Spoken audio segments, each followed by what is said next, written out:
Where do you go when you die? Would you be happy with the answer if you knew? What would you be willing to give up in order to change that answer to a more satisfactory one? Or to escape death altogether? These are the questions that the House of Arceus asked. These scholars were obsessed with the study of life, death, and freedom from mortality. This is the reason for their current state, these ghostly yet corporeal figures having given up their life, their humanity, in exchange for eternity. To understand how and why they became this way, we must bring our attention to the ancient monument found in the northern region of Great Kurand.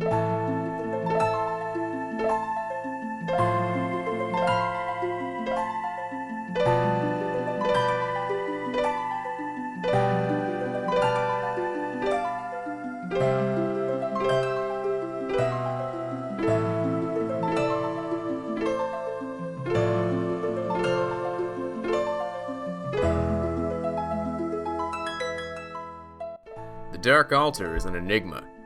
It warps and twists the land around it. It can control the weather, bring souls back from the dead. It can even channel energy between dimensions. Some have hypothesized that perhaps the altar can think for itself.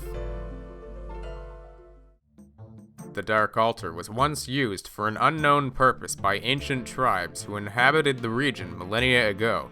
The clues they left behind serve as the basis for modern studies of the altar and its properties. An expedition led by Steklon Richter observed the altar up close.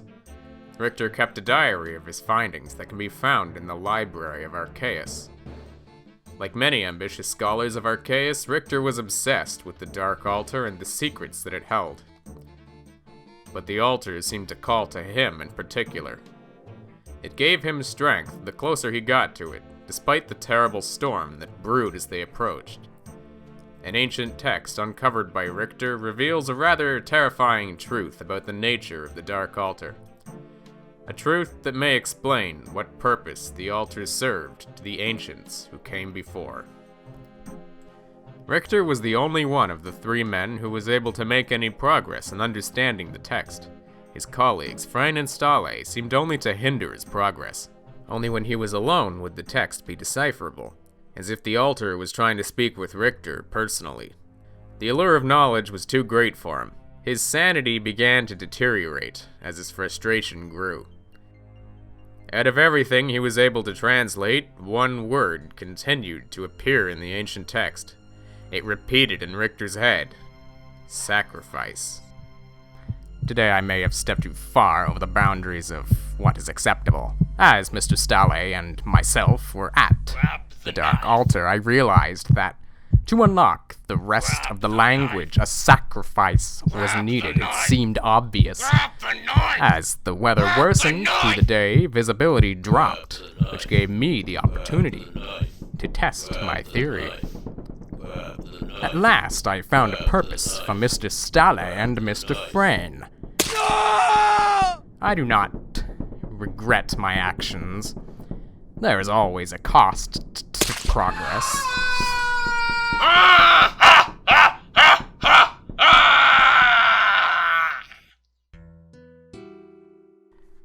The altar called to Richter, who in the midst of his obsession for knowledge and the rage brought on by the perceived incompetence of his colleagues, gave the altar what it desired, what it had been starved of for far too long: sacrifice.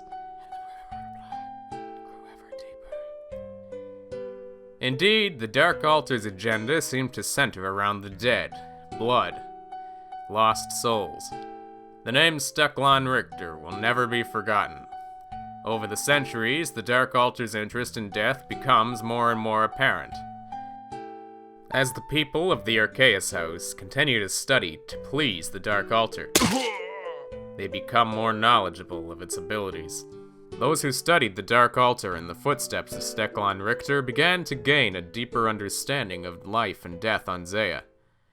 The Dark Altar, in its ability to warp the land, has created two rivers that flow beyond the city and perhaps beyond our very plane of existence. One for the body, and one for the soul. When one dies, the body and spirit are separated.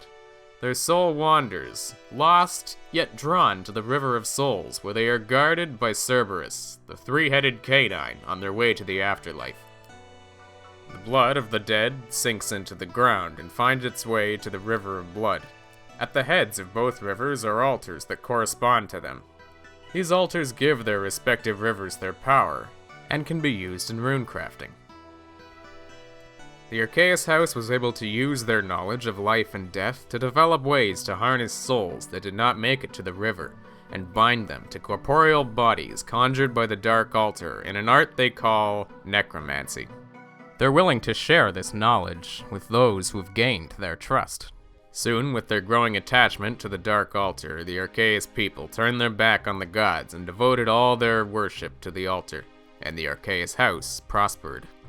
And while the Arceus people tended to live much longer than the average human, the burden of mortality still troubled them. Despite their respect for the River of Souls and the certainty it provided, the Arceus House began looking for a plan to completely escape death. They wanted to study more, to share their findings without having to cease for eternity.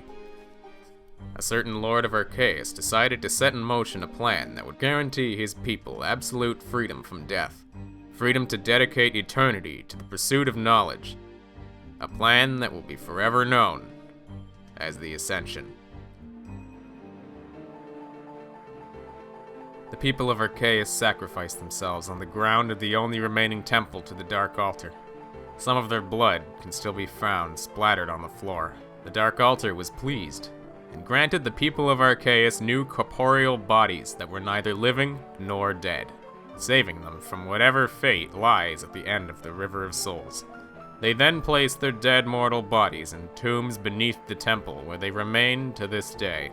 The only life found in the Arceus House these days are bats drawn by the River of Blood. The river itself seems to grow in times of tragedy, famine, and war. The land has been warped as the Dark Altar grows in power. Enormous interdimensional crystals can be found around the house. The grass and trees have long died, and even the soil feels not of this world. Beneath the city of Great Corrend, the Dark Altar has created immense catacombs, filled with monsters from all planes of existence. Adventurers come down here to fight these monsters. All the while, the Dark Altar watches them, intrigued. Who is that? Why are you here?